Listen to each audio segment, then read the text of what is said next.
Ugly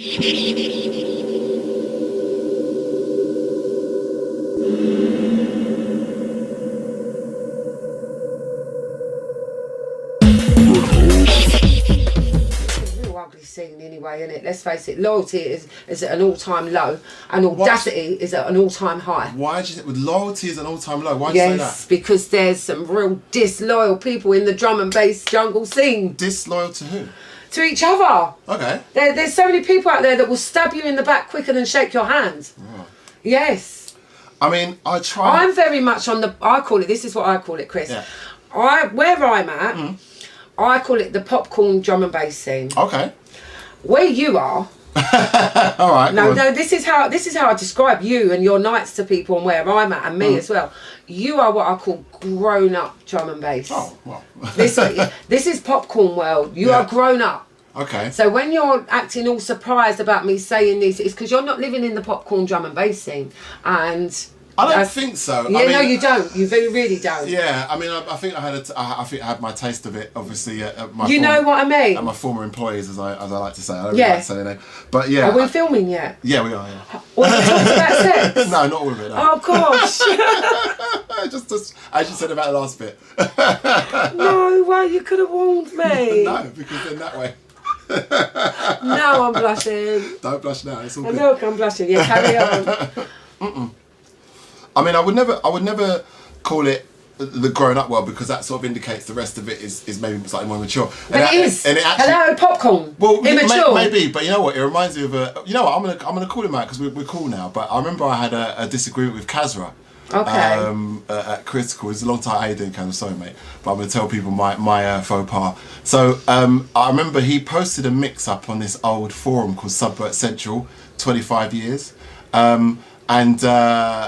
It was, you know, it was all the early Critical stuff. It was like, I'm sure if I listen back to the mix now, it'd be amazing, right? Yeah. But at the time, I was very militant. I was very, you know, Inperspective, breaks, choppage, rare, you know, all that sort of stuff. And I called his set Juvenile. Oh, okay. And I said, yeah, it's a little bit juvenile for my taste. What a snobby. Yeah, that is very snobby. It was a really snobby, nasty thing to say.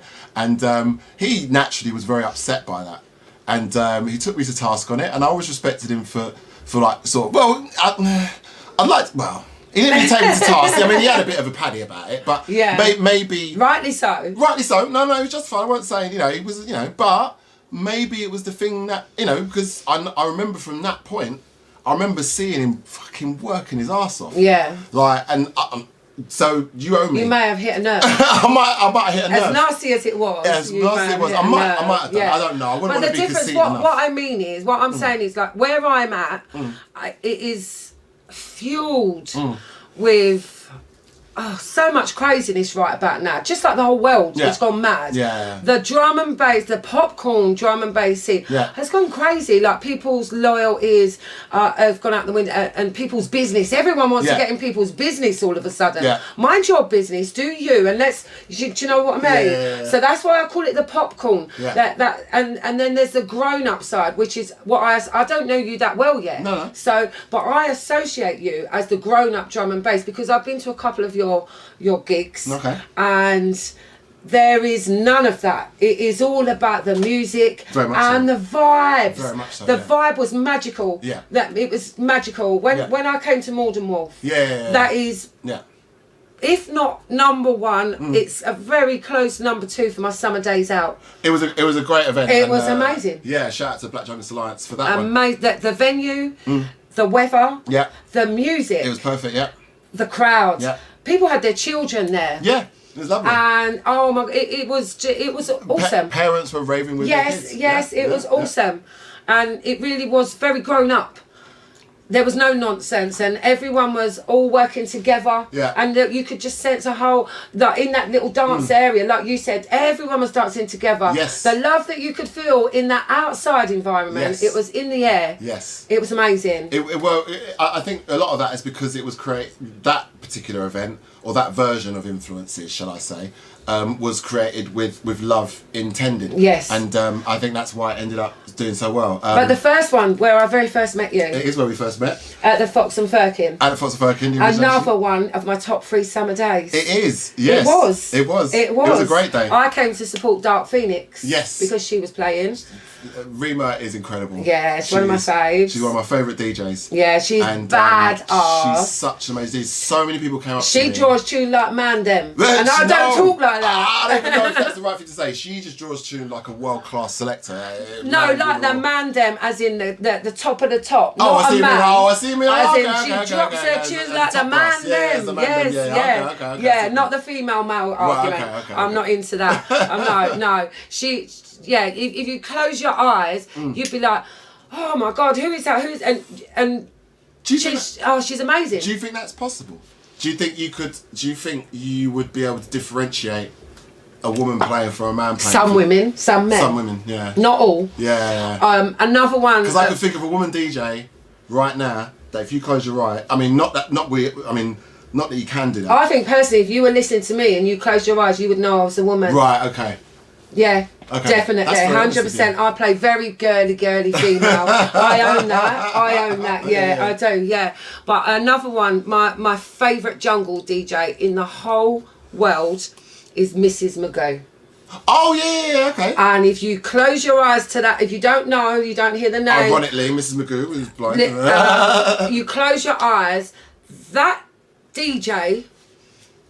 Damn, that is jungle at its best. Absolutely. The tune selection, their mixing, and then you open your eyes and you're like, I can see a little lady up there. Yeah. You would never have known that. Right. So she is the best jungle DJ in the world. But take away the best jungle DJ in the world is Mrs. Magoo. Amazing. That's my opinion. Do you know who, honestly? All right, there's sort of like, choppage, like the choppage guys, like I know. Yes, yeah. But in terms of just straight selection, like someone that has consistently impressed me over the years, people probably maybe be surprised to hear me say this, but it's Fierce. Okay. I don't know if do you know of Fierce? I know, but not greatly. Right, no, that's cool. I've heard. Because he's in a different world. He's a little bit of an older guy DJ, but I'll tell you. I know he's somewhat of a controversial figure. I know there's people that have different opinions of him, and he's quite outspoken in some of his views and stuff. And I'm not. Doesn't that describe most people? Well, yeah, he's quite most people. But some people will say stuff that people might feel. I don't know if he's actually ever said anything problematic per se, but I get the feeling that there might have been things that have been said. Okay. I don't know, but I really don't generally know.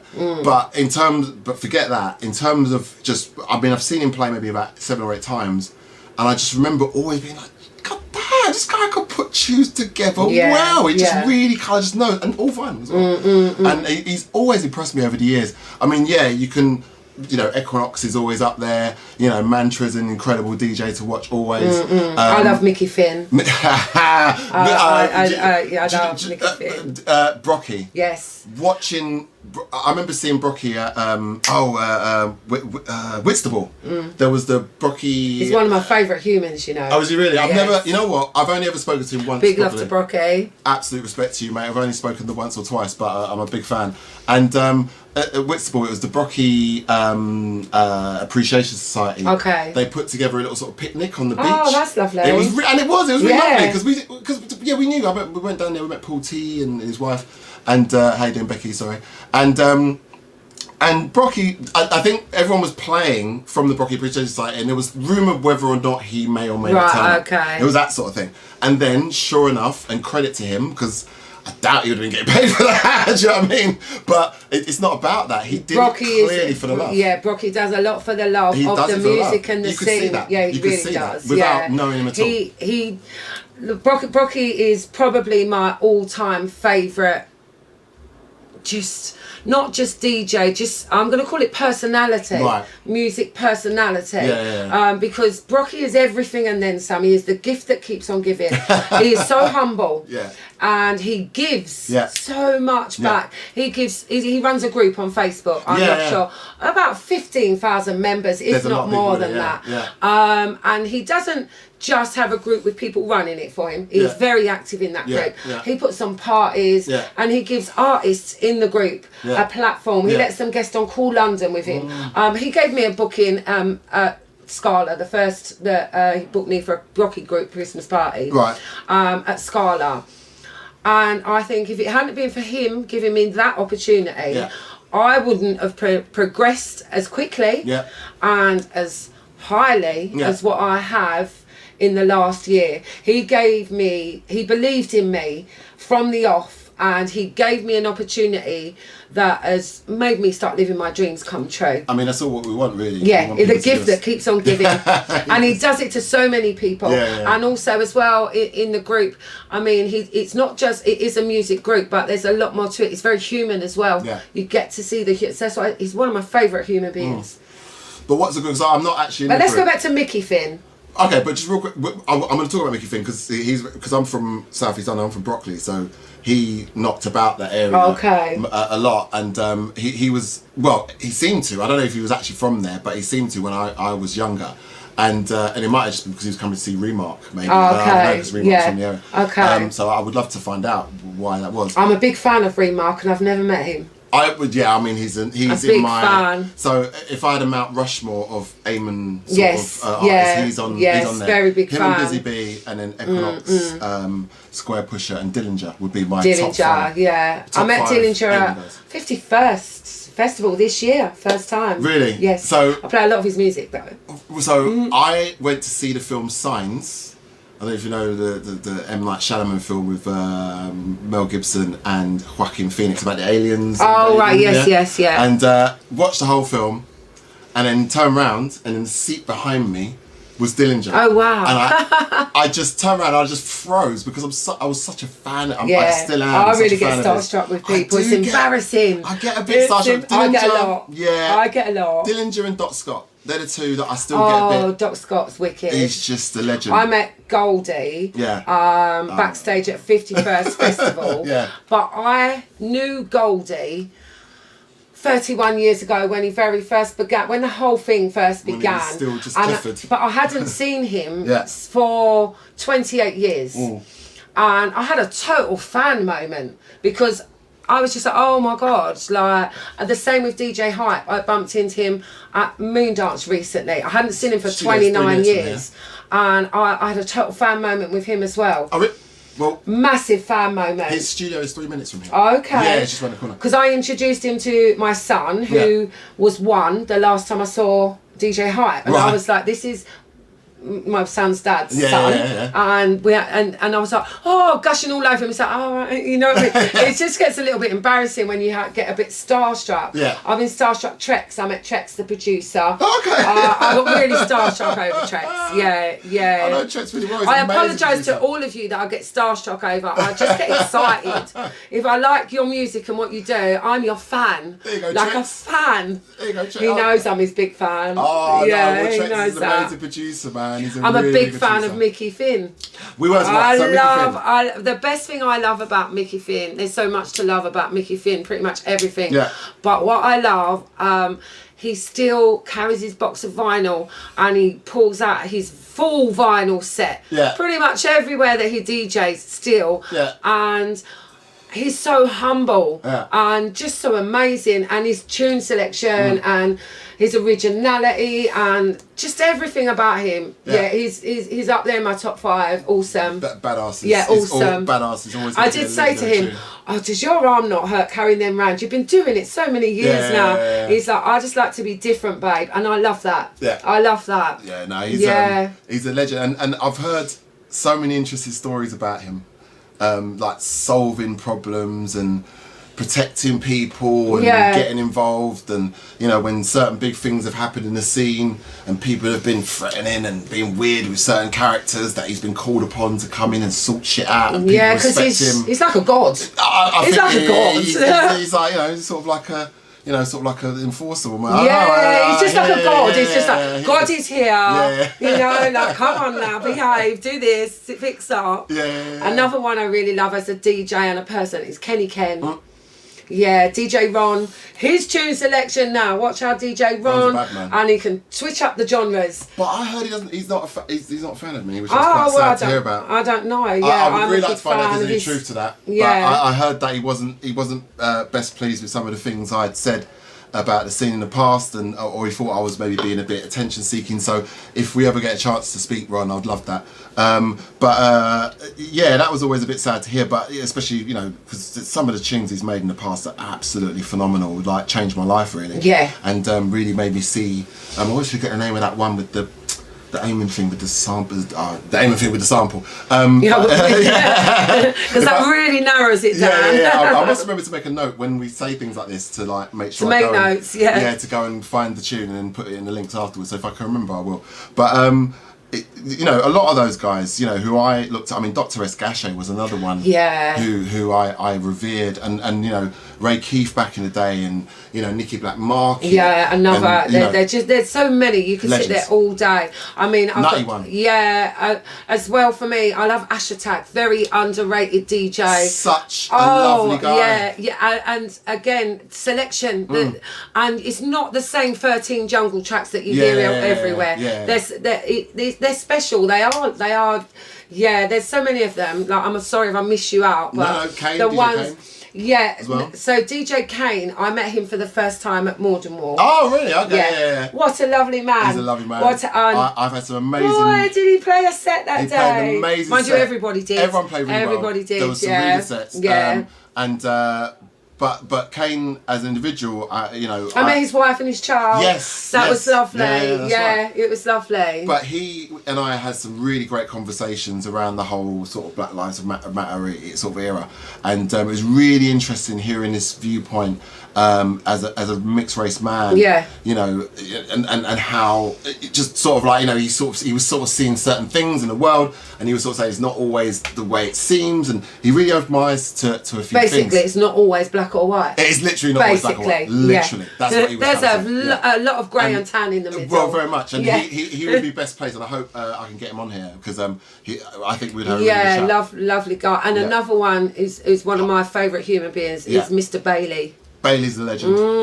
Absolute legend. Probably doesn't get the plaudits he deserves. Really. He's just, I mean, musically, different level, different standards. When he DJs, it's just... Well, he can play at... So many different styles of sets he can play. Well, yeah, because he can play at Technicality. He can play the most underground dark side set. Yes. And then he can go and play at Jump Up Rave. Or an R&B party. Yeah. Yeah. Well, when he did the Swerve, I remember there was a Swerve Christmas party at, in Phonox in Brixton. When it was called, before it was called Phonox, it was called something else, and I can't remember the name. At the Annex. Oh, it was called the Annex.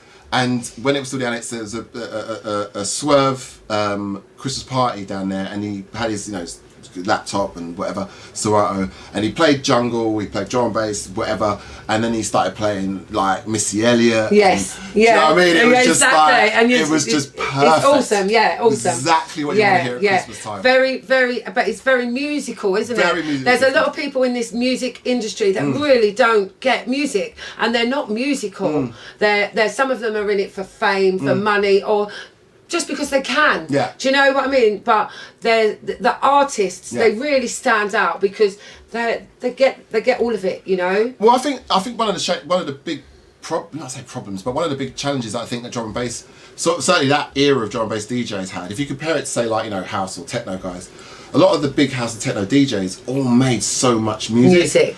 But there's only very few of that guard. You know, there should have been way more Jumping Jack Frost tunes. There should have been way more Kenny Ken stuff. There should have been way more. You know what I mean? I know Kenny makes a lot of tunes, to be fair. But I just feel like there should have been more from a lot of them. I would love to have heard more Brocky tunes. You know what I mean? Like, you know, more albums from them. You know, more stuff. I guess some of them, they just didn't have the time to fit everything in all the time. Absolutely. I mean, to like Jumping Jack Frost is another guy that. It holds a very special place in my heart. Yeah. Do you know, through the years in the scene and everything. I mean, that guy now has his own drink. Yes, he does. Yeah. You know, like What's it called again? It's called Frost Liquid V. Pineapple rum, and it is beautiful. Can I get a bottle, please? It is beautiful, let me tell you. And I don't drink. Yeah. But his business mind, Yeah. in the music scene, with his music knowledge, it makes a very powerful package. Got ya. Do you know what I mean? He's just Mr. Everything. He is. The same DJ Rap. Yeah. She's another one. Never spoken to her. She's earned that crown. I mean, she's made movies. She's lived in LA and she's a junglist, man. She can put so much into DJ Rap, and it's special. I always think it's a little bit unfair. Again, this is just from me looking at the scene, how I've seen it over the years. Again, another one that doesn't get the plaudits. I mean, because I think a lot of it's because she moved away for a long time to America. It's possible. But because she literally was the only woman. Exactly, right? Pretty much. I know people are going to come out. Oh, there was chemistry and there was storm, and there was, and there is still, and they are queens. Yes, absolutely. But apart from, you can count on one hand that level of female artists from then. Yeah, but before Kemi and Storm really hit, it was only rap. Exactly. Like, it was literally, and that's what I'm saying. She really has earned the title of the queen of drum and bass, I personally would put her as my queen. I put her as mine. Yeah. I put her as mine. But it's hard though. It's really difficult because and I get what you're saying about Storm's, of course, obviously, influence. of course, but so important. But they kind of was in the one section of our music scene. Yes, because whereas with DJ Rap, I mean, obviously they moved to America and then she did. I think what you were saying about she doesn't get her recognition. I think since she come back from America, I could be wrong, but from my point of view, watching, I do believe that she's had to prove her stripes again since she came back, which she has done wonderfully because she's DJ Rap. Come on, I mean, but I do feel that she got a rough bargain on that, because she should have been able to just step straight back into her queendom. Yeah, you know, pretty much. Yeah, but that's then there was a whole generation of people that weren't going to know who of course, exactly, and that's what I'm saying. That's life because people move on, the scene moves, music evolves, everything is evolving. So, at the end of the day, a true queen will always take her throne back because she is the true queen. I believe so. Yes, I agree with you on that. Let's high five on that one. Yeah, I believe you. I agree with you totally. So for you, because you said out there that you had been you said to me earlier you'd been DJing for 7 years. 7 years I've been DJing for. So that means you started DJing. Are you happy to say when you started? 2015. Right. Okay. Yeah. But how old would that have made you? Do you want to say? You don't want to say? Well, I don't know how. I can't do the maths that quickly these days, but I will be 54 in December. December. And it's like what we were talking about earlier. It's one of the reasons why you came to my attention because I was sort of, I was surprised. But it was. Look at that old lady. Well, I mean, not. Yeah, but come on, yes. Like, you know what I mean? Like, in a way, because it wasn't like... I'm not saying it's bad. No, but you know what I mean? Wow, look at that. Hang on a minute. Yeah. Because I said about yourself and G Magical, because it was just that thing of like, not expecting to see because we haven't come through, we haven't grown. But, I mean, like I said to you, I did my first rave in 1988. Right. So I have been around the rave scene, every genre, for lots of years. So so it was still sort of acid house. I've done the acid house, the Chicago house. Yeah. I've done all of it. I've done soulful house. I did garage. I've done R&B. I've done jungle. I've done hardcore. I've done them all. Yeah. At some point in my life. So you like drugs? As a raver, basically, yes, I did. Yeah, basically. So, and that's what I'm saying. It's like I said to you earlier. I was taught to mix vinyl 31 years ago. Right. I thought it was really easy, but really boring, and I didn't want to do it. I wanted to take the pills and I wanted to dance my weekends away, which turned into years. And then obviously it's not the same anymore. So I mean, as your body gets older and you grow up and things happen in life and our bodies can't cope with that kind of thing. For me, I was getting very disheartened with the rave scene because it wasn't a rave scene as I knew. It was a party scene and it's a clicky and I just thought I'm gonna have to start up knitting or something and come away from this. Who do you think? When did that come in for you? Where did you sort of like disconnect from? I'm gonna say about maybe about 9 years ago. Right, okay. Probably not long after, because after, like, obviously I was at home a lot with my sons, and then I came back out into the party world, we're going to call it, about, how old, I'm going to say, about 9-10 years ago now. And I came back in on the soulful house level. Right. And I got bored very quickly with the music. Yeah. No disrespect, because we all like different things. Yeah. For me, I would go out, I'd get all dressed up and be all excited, and I'd go out and I'd be in there 10 minutes and I'd think, well, someone's forgotten to turn the key in my back, because I don't know what's going on here. Like, you know what I mean? I got bored. So I moved from there very quickly, and from there I moved over to the more like the old school house and vocal funky house, and that was all lovely and lovely. And then that's when I started learning to DJ. Right, okay. At which I started out DJing house. Yeah. And then I was like, oh, this is really easy. So that was with your son, right? Yes, with my son. Yeah. And I thought, this is really easy. I can do this with my eyes closed, kind of thing. And I was getting bored. Yeah. So it was like, you've got a 3-minute intro before anything happens with some of these house tunes. And I get it, because it's like more on the trancey kind of vibe. You've got to be off your nut on pills for that. Do you know? Well, I'm not. So I was just getting bored of it. I wanted my oomph back into my... So, yeah, I thought, right, I'm going to try and... I love liquid drum and bass. Yeah. It's my go-to happy, chill-out vibes. And I thought, right, let me learn how to mix liquid drum and bass. Right. So that's where I went. But so just real quickly, the liquid thing, because you said to me, don't ask you your favourite artist, but are there any artists that come to mind when you think liquid, you think, oh, yeah. I love a bit of Lensman. I love a bit of Lensman. Okay. I love Caliban. Yeah. I love DRS. Yeah. I'm a big fan of Dogger myself. Dogger and Mind State. Yeah. Also. I don't know if they're liquid. I'm also a big fan of. Note. What is that lady's name with that amazing voice?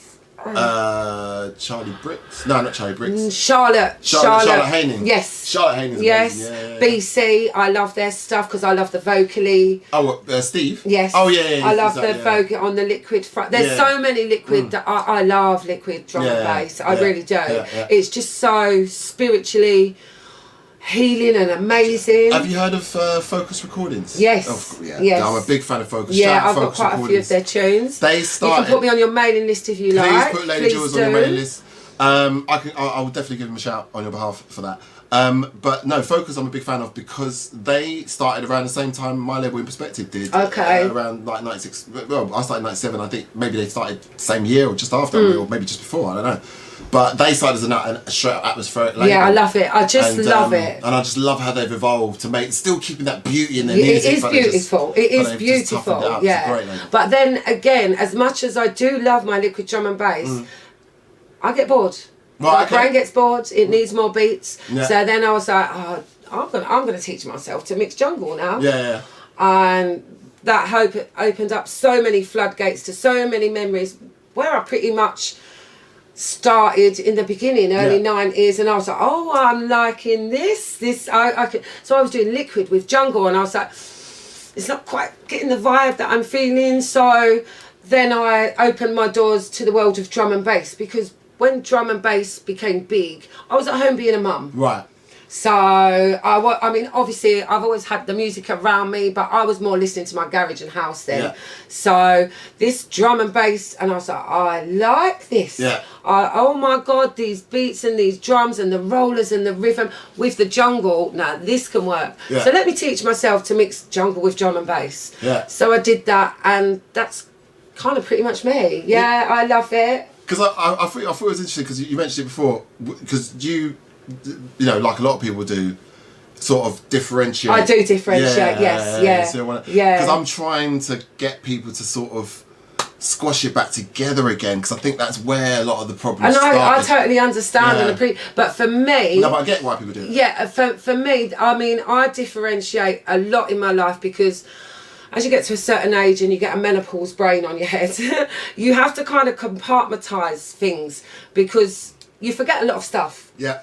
So if you put everything in its right box, then you know where to find it. If everything is put all into one, me and my poor head is going to be, oh my goodness, what have we got here? I don't know. It's just a randomness. Yeah. So for me personally, I kind of do that with every aspect of my life. Yeah. I have to put it in their place so that I know where to go for it and what, you know what I mean? I do. It's like when I'm DJing, when I'm putting my sets together, I never plan sets. Yeah. But I make my folders up whenever I get any music. If I'm buying it, I'm getting sent it or whatever. I'm making playlists. Whenever I put it together, I have my liquid, and it's titled Liquid. I'll have liquid rollers, liquid jazz, liquid jungle. Right. So that I have so much music. Yeah. I can't be forever set. I don't know how to do all the technology stuff like making playlists and getting it to too many buttons. Yeah, that's not me. I've got to look for my tunes. Right. So I keep them to folders. Yeah. And so I can find my jungle. I can find my ragga jungle. Yeah. I can find, I'm sorry, I call it noise. Jump up. Right. I have a folder called noise. I'm not a lover. I'm entitled. I'm allowed. I'm not saying it's terrible. I'm sorry. I don't mind some jump up. Let's phrase it like that, because actually I don't mind some, but I'm not a big fan. But it is labelled up as noise in my folders. Is that a sort of newer sound? Yes, very new you sound. See, it's very new and weird. It's really not musical to my ears. Here's the thing that I found interesting about, you know, what I guess that sort of Belgian, you know, the sort of screechy stuff. I call it Euro. Yeah. And but I mean, am I allowed to say this? Because I'd call it a little bit more than that. I call it Euro trash. Okay, all right. Okay. It's just me. Don't hate on me. Heard it here first. Don't hate on me. We're entitled to our opinions. Everyone's entitled to opinion. Yeah. I mean, look, it's massive. It's huge. It's massive, and it is the future. I mean, look, of drum and bass. It is a part of the future drum and bass. Yes, yeah, it's a very big part. I remember having a conversation with Chris Blue Martin. Well, it wasn't a conversation. He was actually we were listening to a track off the of one of the Kings of the Rollers albums. And I think it's... I'm a fan of the Kings of the Rollers. Love Kings of the Rollers. And I've never met them. Love Kings of the So Rollers. if you're watching and you're out there, if I meet you... Dub plates. If I meet you, though, you are going to get a super fan moment. Yeah, and dub plates. Yes, please. Just not too much on the jump up side. Well, yeah, I mean, they make a lot of different stuff. They do, and that's what I love about them. They make music for everybody. They really do. They make music for the world. But there was a track called Flamingo on that album that came out on my former employer's label, and I remember we were listening to an early version of it because it's got like a screechy kind of thing, and I remember Marigold sort of going, now if 10 years ago I get it. You would have said this is where it comes. He wasn't insulting it, he was just saying how far removed. Yes, you know, when you think, if you think techno 10 years ago, yes, there have been some dalliances, but essentially you could still write a banging techno track in the style that you would have found 10, 15 years ago. House, probably the same. You know, it's hip hop. You know, you can do an old school hip hop thing, and people go mad for it now. Probably.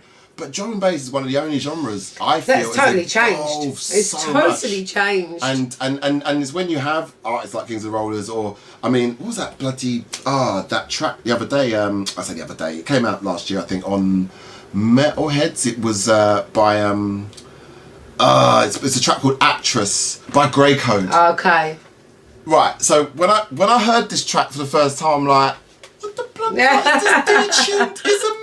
Like, it was just so different and fresh, and just like, again, just someone else just really impressing me. And just making me go, wow. Yeah. Drum and bass is still... Don't get me wrong, there are some amazing jump up artists around. Yeah. It is just really not my vibe. Right. That's I'm not saying that it is, this is just for me. Yeah. I'm just talking for me personally. I mean, I know some amazing jump up DJs, MCs, producers. Labels, Invicta Audio. Exactly. Invicta Audio. I was trying to remember the name last podcast. All of them. But And sorry, I just got a quick say. I was trying to remember their name last podcast with Benny V. It's Invicta Audio, is who I forgot the last I'm one. on their mailing list. Yes. Shout out Anton Bailey. Yeah, Big up. and that's what I'm saying. Some of it, they're very. If it's still got some aspects of music in it, I can deal with that because I do like some of their noises, especially when you're on a loud sound system. I'm like, rah, what is that? And I'll go running up the front to be at the speaker. Yeah. But as soon as that tune finishes, I'm like, well, I've got to get out of here. Do you know? So because for me, too much of it. There's not enough music. But that's what I like about it. Exactly. That's why people do like it. I'm about the music side, so that's why. But I like that. A little battle. But you see, the thing is, it's like that. I think I love the diversity. But I find jump up fascinating. And that's what I'm saying. I love the diversity. Yeah, I love that side of it. But I just it kind of make when someone does on the chalkboard. It kind of I'm like I get it. It's not for everyone, but what I find because for me, I'm from this other world, the underground left experimental thing. I'm bordering on breakcore with some of the labels and stuff, and.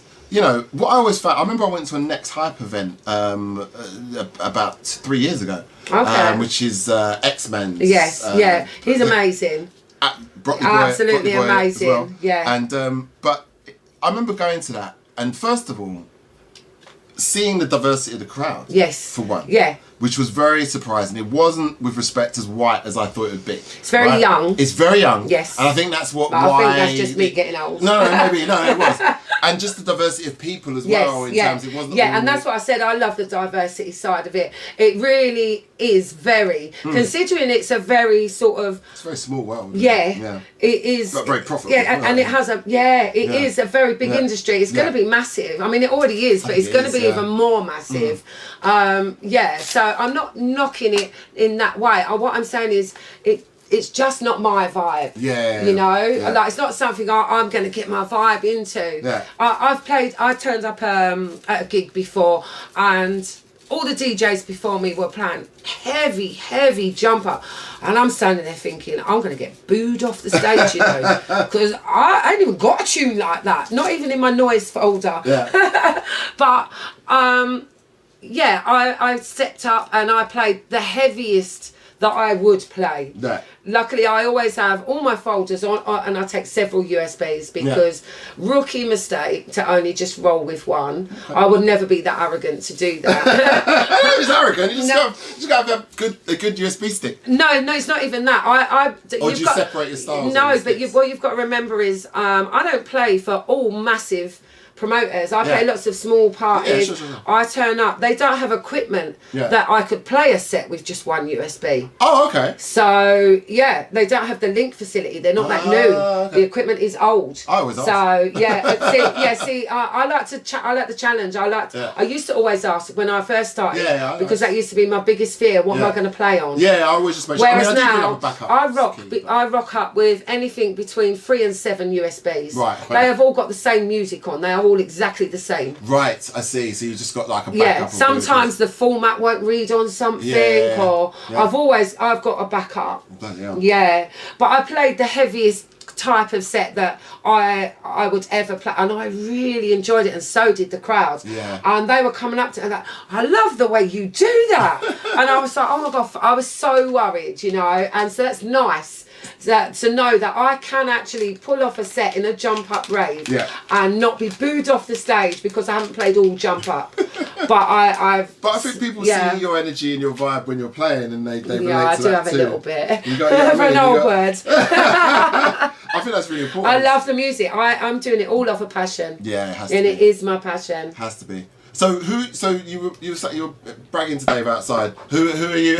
I was bragging. Did you say I was bragging? I don't brag. I'm very humble. I'm very grateful. No, you weren't. I was joking. Yeah, I don't. I'm very proud of myself. So maybe you might describe that as bragging. You were being proud of yourself outside today. Yeah. About all the events you're playing at. So just remind me again who you were. I'm very proud for all the events that I play at. Let me just say that, and I'm very grateful to everybody that books me, supports me, comes to watch me and hear me. I am a new resident at Moondance. Yeah. Which is amazing. There are a couple I'm not allowed to name drop for on camera. Oh, okay. Yeah. So battery ran out. So So, Jules, you're about to tell us what who you're playing for. Yeah, Moondance. Yes. Epidemic. Yeah. You know, I mustn't say that. Big shout out, Grant. Yeah, I mustn't say that. Informal, Roller Coaster, Brixton Bass. Shout out Jumpy Jack Frost. Yes, indeed. Family Affair. Out to Sherry. And there's lots of others that I'm not allowed to tell you about yet. Right. I do gigs for charity events. Yeah. I've got one coming up on the 4th of December for children with cancer. If anyone has anything out there they'd like to donate for a raffle gift. We'll put a link in the description. Or put some donations in, little Santa's gift for the children. Anything like that, it's very welcome. Cool. And then obviously I've got my radio. Right. So radio-wise... so is it Live FM?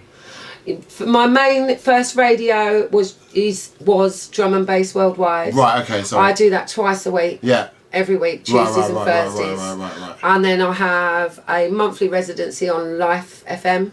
Big shout out to Mel at DJ Paul. Rips. Yeah, cool. And I regularly guest on Call London. With people like Dizzy Blonde, Blacker, Brocky, Dark Phoenix, DJ Cat. Shout out Dark Phoenix. Yeah. Who's that last one? DJ Cat. Oh, I don't know DJ Cat. Yeah, he's lovely. Ooh. Yeah, quite a few, and look out for my December guest on Call London, 19th of December. Okay. With Dark Phoenix. It will be our hat trick link up. Okay. Yes. This is almost like a little pre-party for Origination. Yes, and it's also my birthday weekend. It is, yeah. Yes. Because we've got the Origination Boxing Day special as well. Yeah. So that'll be at the Fox and Firkin. Got an amazing lineup of artists there. We'll be announcing that. Probably by the time this video goes up, it should be announced, hopefully. If not, very soon after. So can I just say that I am absolutely honoured to be playing for Origination. Thank you very much. Thank you very much. Shout out Spiky T. Hope you're well, mate. Yeah, I mean, it's been really fun to develop and sort of like, you know, just do something a little bit different. Yeah. But that was a bit more intrinsic to sort of like the roots and culture, I mean, you know, if you like, of jungle and drum and bass. It's very special. If you haven't been, you need to come. Yeah. It's going to be fun. It's I'm really very special. Yeah, it is. It's a great lineup. It is. It's also a great vibe. Yeah. It's special. Yeah. Well, the summer party was one thing, but this will be sort of a winter party. party. But it's just the whole vibe, where it comes from, why you're doing it, the artists that you use, the crowd that come. Yeah. It's all just very special. Thank you. Yeah, thank you for bringing me in. Bringing you in, yeah. No, it's going to be fun. Soon come. Boxing Day, it should be fun. Fox and Firkin, Lewisham. That I really can't wait for that, actually. I actually cannot wait either. Yeah, it's going to be really good fun. Because, like, you know, in Christmas Day, you're just eating all day, aren't you? And, you know, exactly. By Boxing Day afternoon, you just could do with going out, running away from that, from the family. Even if you don't have family, just running away from that. Yeah, just family or no, just come along. It'll be good fun. It'll be cheap. Not sure the prices just yet, but it won't be expensive because we know no one's got any money at Christmas. Yeah, really looking forward to that. And but yeah, so you've been DJing. I did say before you DJed 7 years now. Yes, 5 years on the drum and bass scene. On the drum and bass scene. And you're now at this point where you've been, you said earlier on, that you had a point where you like played 7 gigs in August bank holiday. I went from getting the occasional nice, I mean all my bookings are nice, but when I say nice, I mean big. Let's say big, we'll use the word big, because from where I was playing, and I'm getting booked to play with the A-listers now, for the big promoters as well as the small ones. I like I said, I even play for charity. August bank holiday week kick-started that for me. I did 7 gigs, including 3 radio shows from the Tuesday to the Sunday, and I take my hats off to you people that have been doing this for so many years, because it is tiring. It is mentally draining. Yeah, it can be. I don't think I've ever played that many gigs in 1 week. Yeah, but on the flip of that, it's absolutely awesome. Yeah, of course. Awesome. Yeah. And you're buzzing, and it's different crowd, different vibe, different sets, and it is just absolutely amazing. Yeah. It was for me. It opened up some feelings inside of me that I've never experienced before. Wow. I'm 54 in December. I have raved to these people for 36 years. I am now stepping up on the same stage, not as a fan, as a fellow worker, and I'm touching the same equipment as these people, and I'm on the flyers, and it's just mind-blowing. It's mind-blowing, and it's awesome. And from there... You get emotional there. Yeah, no, because I play through my passion. Yeah. For me, it is all passion. Yeah. Don't get me... I love that I'm getting bookings, and what's really nice is I actually get paid for some of these. And I'm just like, wow, oh That's my nice God. enough, Yeah, exactly. Yeah. But it is a really passion. It literally comes from my gut. Into my fingertips and my toes. Yeah, I do get emotional, sorry. No. I get a little bit carried away. I was talking about an artist on a video. I just love music, and I love that I can mix music and people dance and like what I'm doing. I'm just a little old woman. And I say little because I'm a lot littler than what I was before, but I'm not little, but you know what I mean. I'm a little old lady, and I'm up there busting out my jungle drum and bass, and people are loving it, and I love that. It's amazing. Well, yeah, I mean, I can't. And that's what you see when you say about it's the energy. Absolutely. It's a whole vibe. Absolutely, and it's something that I always. I'm not saying I'm the best DJ out there. I've still got a lot to learn. I don't think there is a best. I think there's a best for every individual. I think it's weird that we have DJ awards, for example. Yeah, I'm very different to pretty much everyone out there on the drum and bass scene because I'm playing from my passion. So first and foremost, I'm selfishly playing for me. And if I am not feeling the vibe, I'm not going to be able to mix it and DJ properly, because when you watch me DJ, I close my eyes a lot because I am in it and I'm in my groove and I'm all like this. It is the whole vibe for me. My hands go where my ears and my flow takes me, you know? So I'm playing stuff that I want to be out there dancing to. Absolutely. So it's kind of, it's different. That's what everyone says to me, you're different. I can't put a label on it. So you would probably agree, I don't feel like I ever play to a crowd.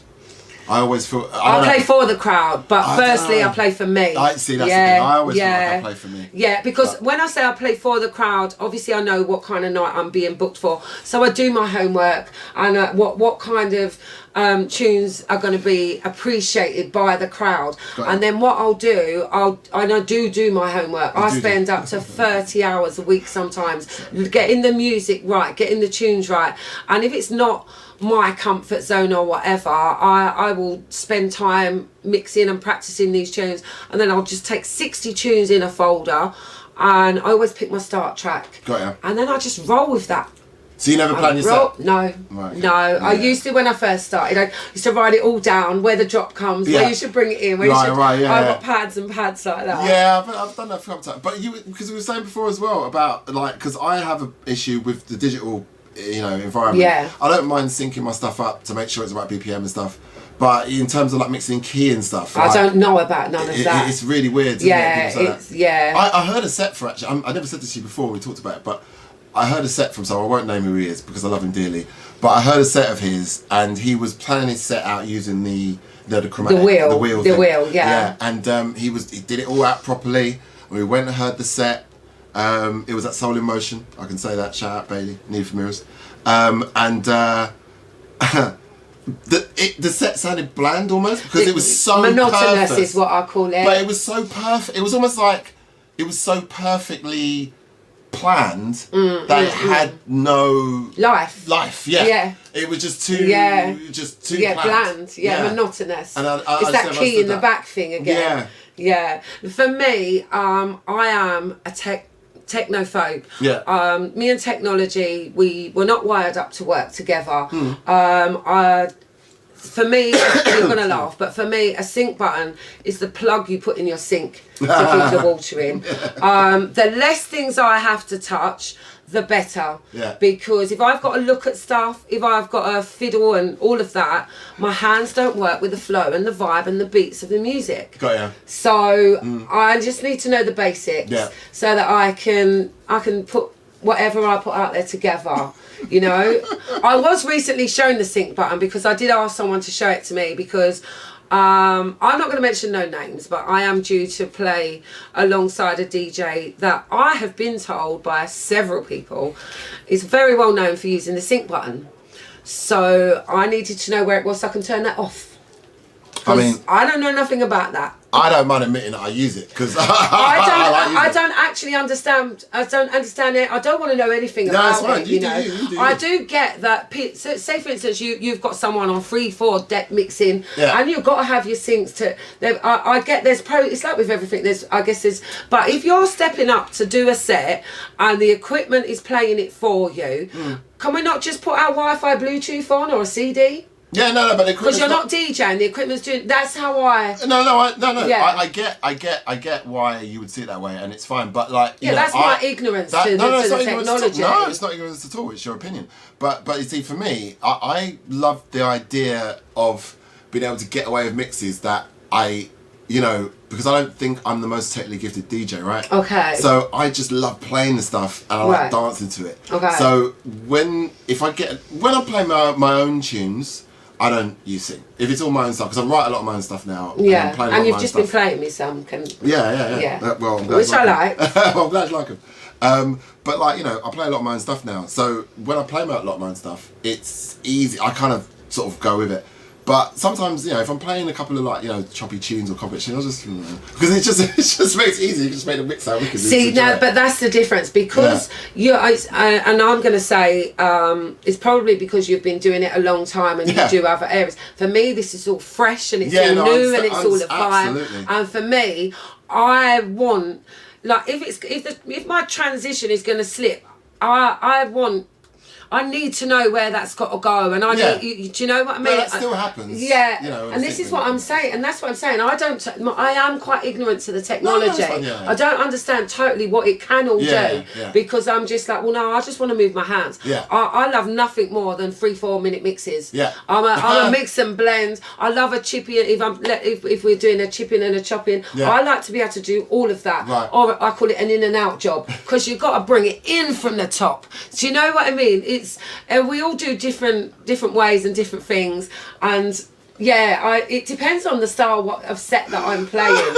I'm either a mix and blend, like long mixes, or I'm a chippy choppy, or I'm an in and outer. In and outer, baby. Yeah, in and out job. It's in and it's out. Like if I'm booked to play a floor filler set and they're all vocals, that's a set of in and outers because you cannot be bringing them, you know what I mean? Some vocals work together, but 9 times out of 10, no. So you sort of so they're in and out, in and out. I just call it tickling. Yeah, I call it in and out. I'm a bit more aggressive than you then. Well, clearly. I try, just, because I always like, it's tickler tuning. I just like tickling. I just like saying tickle, that's all, that's what it is. But there you go. No, well, I mean, I can't remember what we were saying now. What were we talking about? We were talking about our DJing styles and you was talking about the sync button and that's where we was at. No, thank you. So I mean, like I said, play my own tunes more, so don't use it, but I do still get so much joy from playing vinyl, which I've been playing a lot more. And the other thing is I have this penchant for techno, for like really quite aggressive German hard techno, and so I get a bit more of I get my kicks from that more now. Yeah. Not that I don't love playing. I will always love playing drum and bass the most. It's the music I will die for. Simple. But it's fun to like go and play a load of sort of like garish German techno. From time to time, and I wish I had the opportunity to play it out more. I'm actually playing 2 house sets this month back to back with my son. Oh wow! Cool. Yeah. Which it's going to be nice. Yeah. Because that's where I started. Yeah. Back to back house with my son. Have you seen Floor Plan? No. Floor Plan is Robert Hood and his daughter, is it Naya? I think her name is. Okay. And it's father and daughter, and they play like disco, loop disco wicked. House. It's absolutely incredible. Yeah, to watch. I know another father and daughter on house scene. Yeah. Obviously, you've got Nicky Blackmarket and Mills on the drum and bass scene. But me and my son are the only mum and son. Yeah. Have you played many drum and bass sets? We don't know. He's more of a house DJ. Right. Oh, so you don't play... when you play with him, you play house? Yeah. He has actually come on Call London a couple of times and played drum and bass with me. Okay. And he's been on my shows on Drum and Bass Worldwide and played drum and bass with me. Now, earlier on, you just reminded me when we were just talking. Earlier on, we were out. We went for a lovely burger. Where was it? Burger and Beyond. We went to a really nice burger. Shout out Burger and Beyond. Mine was vegan. Yeah, mine wasn't. But when we were walking back, we walked past Village Underground. Yes, we did. What did you do? I went in and introduced myself and said hi. Like, are you looking for an older female DJ to come and play some tunes in your club? Yeah. Yeah. So basically, yeah, why not? I couldn't agree more. It's not the first time. It won't be the last. A lot of people say, "Oh, how can people go beg a set?" Well, if you don't go ask, there's nothing beggy in this. No, exactly. If you don't ask, you don't get. You don't get. I was raised that way. See, I was criticised recently for that because there's ways of doing it. Well, this is what I think. I was very polite, wasn't I? I was very polite. The man loved me. Yeah. Let's face it, they are going to book me to play in Village Underground. I think they will. Thank you. Yeah, there's ways to make that approach. Yeah, I think they will. Yeah. Because he was very but what I thought was really interesting is I had a similar situation like that.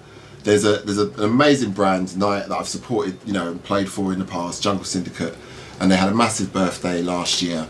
And for one of whatever reason, unfortunately, I didn't get booked for their birthday, and I was You was hurt. Yeah, I was. Yeah, I get that. I get that. Them, I get that. And it's petty. I know it's petty. And please, guys, I'm not pissed off about it. It's over. It's no big deal. But I'm just explaining how I felt at the time. And and I was really hurt. But it's only because I fucking loved them so much. I hear that. It wasn't. I don't get upset about not playing for anyone. Like throwing your toys out the pram. No, it wasn't that. It wasn't that. It was just like, I hear that. It was just, especially for a birthday. I hear that. It's like, sure, man. You could have had me on the lineup, but it's cool. It really is cool, guys. Whenever you want me, I'm there. But it was just. But it's like that. But I don't get that. To be honest, I can't really think of any other brand that I would get that way for. So and there's someone that is part of their crew, and he was quite visibly annoyed by the fact that I was upset about it, and so I won't mention you, mate. It's fine. But he had his say, and that's fine, and I don't bear no ill will because at the end of the day he has his opinion. But like you say, I just felt I was just asking. Yeah. Get on a line up, do you know what I mean? And I do it quite a lot. Yeah. I will be walking somewhere and I'll see it and I'll be like, let me just go in now. And I go in and I introduce myself and put myself up there. You would like me to come and play here. But has that ever has it actually paid off yet? Yes. Right, yeah. So where would that have paid off? It's paid off in Marbella. Oh wow. Yes. Okay. Yeah. It's paid off for several promoters. And it is still paying off with several promoters on the drum and bass scene. Yeah. I have a nice approach, and not just that. I'm not just coming and saying, "Oh, can I play your thing?" I will come and see what you're about. I buy my tickets. I come. I support. I will bring friends. Yeah. I don't expect to go here. I don't expect anything in life, but if I want to play somewhere, it's somewhere that I like, I feel passionate about, and I want to be a part of. Yeah. I don't just want to come in and play for an hour and you never see me again. Right. I like teamwork makes dreams work. Because you were saying you were playing at Moondance Festival, right? Yes, I played my very first Moondance Festival in September. Yeah.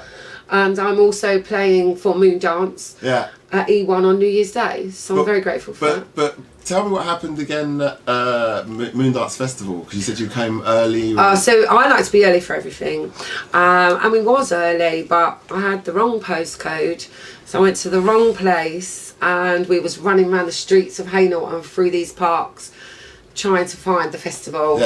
And we found it, and I had my big rucksack on the back, change of clothes, everything as normal. Chucked that up my son so that I could just get through. Literally just took my headphone bag with my USB. And I said to the guy as I ran through, there's a young man coming through in a minute. He's got a bag of ladies' clothes. They are mine. Because obviously my poor boy's now I've got all my underwear in there. He's got to go for a search with that. I went running through, get through security. Traumatise your son. Yeah, I know. Yeah. Thanks, Mom. And then the stage, the epidemic stage, right over the other side. So I'm running over there. I'm literally 3 minutes before my set time, and I put my stick in and I hit play 2 minutes before my set. And yeah, it was absolutely awesome. Can I just say that? But what did the guy offer? So not only did I step up 2 minutes early, the people coming in, there was a little bit of a delay getting in the doors. So when they come in, they all sort of come in a rush. And I had 10 minutes of my set time left. And Jason J, big up Jason J, said to me, "Stay on, Jules. Keep playing. This is your first one. Play to the people. Enjoy it." And that was such a special moment for me. Absolutely. Amazing. Yeah. What a lovely, and so there is some real good support and love out there. And I got to play to people. He gave me 15 minutes of his set. I ended up being the DJ that played the longest in the whole festival, because I played for 1 hour and 3 minutes. Everybody else, even on the main stage, the most they got was 45 between two of them. I hate that's one of the reasons why. Jay. But not to sort of turn it, I don't want to turn it into a negative thing, because that's a beautiful story. It's beautiful. And shout out to Jason J, totally. But it's a shame that, the longest set was an hour. You know, this is what I get so confused by festivals. I mean, it's I don't know. Why don't they just book less people and just have a better, I mean, I just feel like you'd have a better experience. I think a lot of it is to do with the fact, obviously, everything was a lot bigger before COVID. Do you think that'd be less now? It's made a massive difference. I mean, people went for nearly 3 years not earning any money. Of course. Anyway. And so then to come back out with all these new restrictions and new laws and everyone...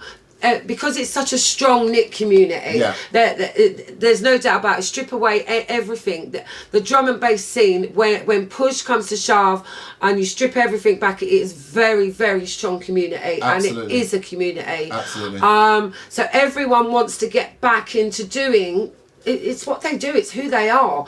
So unfortunately, everyone wants a bit of the little bit that we've been given back. So it's very hard. It's very difficult. Where do you cut them lines off? You can't work this week. So it's the teamwork thing. They're all trying to stick together. But it's on a massively downscaled set up from where it was at. It's going to take a bit of time to get that back. And hopefully it won't take too much time. I hope not. I mean, I do feel though that... I mean, but even as an artist, to get booked to play a 20-minute set is very frustrating. But I would never accept that. Yeah, it's very frustrating. But like I said, yes, some people they do it because of the love and the dedication and the loyalty. Some people, they do it for the notoriety and the name on the thing, or they just need the money, and at the end of the day, whatever your reasons, if you're getting booked, and you can't knock people for doing what they're doing, I understand it, and it is a bit frustrating, but everything's different now. Don't get me wrong, I'm not knocking anyone for what decisions they make. I'm just saying, for me personally, I don't think I would ever take a 20-minute set. I think, it's not because I think I'm better or anything. It's just because if I'm going to get the opportunity of playing, I want to make sure I play. I hear that. Yeah, I hear that. It's different if you're doing an hour back-to-back with someone, because technically speaking, it's playing 30 minutes. Okay. But that could be fun, especially if it's... And the thing is as well, I don't know how it used to be because I'm very new to this, but one thing that I have noticed is that when people are put on their back-to-back sets, they're splitting it into 2 sets. which baffled me. No, it baffled me in the begin, especially in the beginning, because any back-to-back sets, I've always done it kind of two each or three, like a back-to-back set, because that's just the way I've come in with it. Doing one for an hour is great. Oh gosh, I can imagine. I've never done that. I've done 2 for 2. I've done 3 for 3. But like I said, and I've also done them where you split the set. I remember when I first got the opportunity to play at the end with Marlon Equinox. Shout out Marlon, I love you, man. You know I do. But Marlon's style. Well, Marlon politely said, well, you know, my style's different to yours. So that is a very it's a key factor. It's a fair comment. Yeah. But it was just Marlon's really nice way of saying you're just not as good a DJ as I am. I get that as well. Yeah, I hear that. And it's like, well, I love you. It's totally cool. and I get that because he obviously was there right. is that He's there is right. that factor Like, to it. He was you cannot be 1-on-1 or 2-on-2 with someone that's really not on your level in any way, shape or form. I'm in no way, shape or form. Even your music style as well. I mean, do you know, like, so I do get why it's done. Yeah. But it's just a shame that they are such short. Yes. But I understand it because everybody needs to be doing what they need to be doing. Absolutely. I mean, it put my back. I don't know. You know what? It didn't really put my back out of time. I'm always just grateful to get booked and to play. I'll be honest with you, but it's because I'm the newbie and it's exciting. But you've been to the end, right? You remember the end? Yeah, of course. Okay, so that main box, that box is probably the greatest DJing experience I had in my life. Okay. And being able to do it with Marl was particularly special, and playing Ministry of Sound in the same way. I've played Ministry of Sound 5 times. Have you really? Not in the main room, though. Oh, no, I played in the main room. And all my sets have been house sets. It was right. In the box, in the baby upstairs, box. and in the VIP. I really want to play in the baby box. Yeah, I've played I was really hoping I'll get to play in there on the same night I played for Renegade Hardware. Shout out Clayton. But I got a shout out. Actually, I do have to give Clayton a shout out because, you know, 2 of the biggest clubs I played in was because of him, and he was, you know, not to, you know, I'm trying to avoid the rest conversation as much as possible on this, but you know, it was important for me because he was a black promoter at the time, and it was quite inspiring for him, and you know, I appreciate that there's people in the scene that don't always get along with him. But we can't all get along. But we can't all get along with we are everyone. grown ups, so exactly. Yeah, let's live together. Let's work together. Absolutely. But yeah, it was. He did give me a lot of good opportunities, and it's like I only met him recently. Obviously, I know about Renegade through the years and everything. Yeah. But I actually only met Clayton this year, and it was at Ministry of Sound. It was for AWOL. Oh, okay. Yeah. Yeah. He's very good friends with my son's dad. Oh, I see. They've done a lot of business projects together, and he introduced himself to me as the only time I've ever met him. Right. Well, but obviously, I know all about Renegades, and awesome. Yeah, like, come on. He's got an ear for music as well. Yes. Yeah.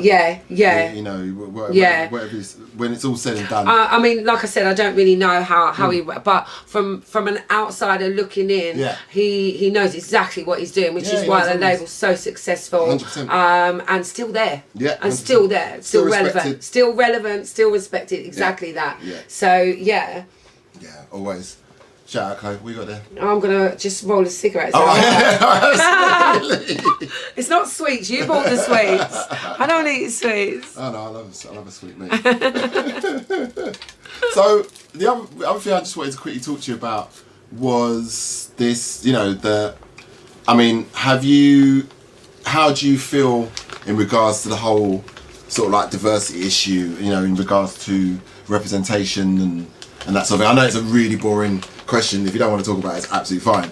But I feel like you know, obviously coming in, you know, at this stage of the scene when you've got EQ50 representing and everything else, is there an argument to say that things have improved, or is there still, I mean, I would argue that maybe there's still a lot of work to be done, but... I mean, I can't sit here and say, because I haven't done all of that. Yeah. But what I can sit here and say is there's still a lot more that needs to be done. 100%, yeah. So I'm not going to get into that hole because I was there as a raver on the outside. It is like I've gone through the gate and I'm now in a different arena. It's a different world. Yeah. I'm very blessed. I'm very grateful. I'm very lucky. I have been given a lot of opportunities, especially in the last year. And I'm blessed for that. I mean, in the same sentence. I can also see that some of it's a bit of a fluke, some of it's because of who I know, some of it, there's still a lot that needs to be done, is the bottom line. So there may be naysayers, though, that would be like, well, you know, you've only got these opportunities. Oh, there's lots of them. There's lots of them. A lot of people have said, well, if you didn't know such and such, if you didn't know... And to an extent, they are right. They are correct. Okay. But that only gets your foot in the door. Yeah. I graft. Yeah. I graft, I support. Like I said to you, I'm very loyal, I'm very passionate. Yeah. So if I am given an opportunity, I'm very, very grateful for that. And like I said, I do homework for the whoever it is, the promoters, the people. Because it means a lot to me. Yeah. So yes, I've had a bit of privilege. And some people might say I've had quite a lot of privilege. Right. Okay, so if you want to say, I'll hold my hands and say, yeah, maybe I have, but I grafted it myself. Absolutely. And at the end of the day, you can't knock me for being given an opportunity by somebody. I'm the one that isn't blowing that opportunity. There's plenty of people out there that have been given the same and if not better opportunities than me, and they blew it. They blew it. They don't want to put in the graft, they don't care, or they're strict for whatever reason. They've blown it. For me, if somebody believes in me enough to give me that opportunity, then I'm just gonna give it my everything, you know. Wow. I just give it my everything. No, I believe that. It's true. No, I believe that. It's just me. And when do you think you're going to get on? Because, like, you know, we're making tunes. So next year it is in my little eyesight line to sit down with somebody, because I'm not good with computers and technology. To have a little look to see how this music that I love playing is made. Yeah. It does interest me. Yeah. But the whole computer side, I've always kind of no. But where I'm at now with my bookings, to take it to another level and to understand the scene that I've been invited into a whole lot more, I need to expand my skills and my horizons and my eyesight and my learning skills. So next year I will take a step and dip my toes into that computer screen and have a little look, see what happens. But I wouldn't mind being a co-producer on the summer anthem for 2023. Anyone needs a couple of buttons pressing, put my name on. Like Lady Jules is here for that. Do Simon Cowell. Yeah, you know. But definitely next year sometime. I'd also like to play. Well, I'm gonna play abroad next year. I'm already gonna be I'm not booked to. But I'm gonna be in an environment where I'm gonna do what I do, which I did today, Village Underground. My music's coming out there with Stefano, me. Sun and Bass. I beef. Oh my God. Come on, let's go. go. Listen, that is one of my absolute dreams. There you go. Come on, let's do it. Let's make it happen. To actually play on the beach for Sun and Beach. Sun and Beach. Sun and Bass on the beach. That's it. You got me all in my. That would be. Oh my gosh! Just like, I don't have the words for that, or the breath, or the words, or the breath. But I'm out to Ibiza in May, so I will get myself a little place somewhere in Ibiza in May. Nice. I guarantee that. You play a bit of ass. I'll play whatever they want me to play, babe. I'll be playing in Ibiza. Come on, I'm 54 years old. For my first time ever. Yeah, I've never been to Ibiza. Me neither. It's so mad. That's what I'm talking about. It's one of the only countries in Europe I haven't been. Same. It's so weird. How crazy is that? Yeah. Of the rave generation, and I've never done Ibiza. But I think I know why. It's Paradise. You want me? You want me come in? Yeah, but they didn't have a lot of drum. They didn't really have drum bass. But I was house then. I can play house for you guys. I can come and play anything you want me to. I just go and have a grand. It's fine. Yeah. Yeah, you just go milk and 2 sugars. And just go and that's where I fell in love with Sneak. Because DJ Sneak is my absolute favourite DJ. Yeah. Not even drum and bass and otherwise. He's just my favourite DJ. And that's where I heard him first. And then there was the time when I saw him at Ministry of Sound, a 5-hour set. Yeah, oh, wow. Went on a date with someone, just completely ignored her. Fabulous date, darling. Fabulous. Just because the thing was, I was like... Did you get a second date? No.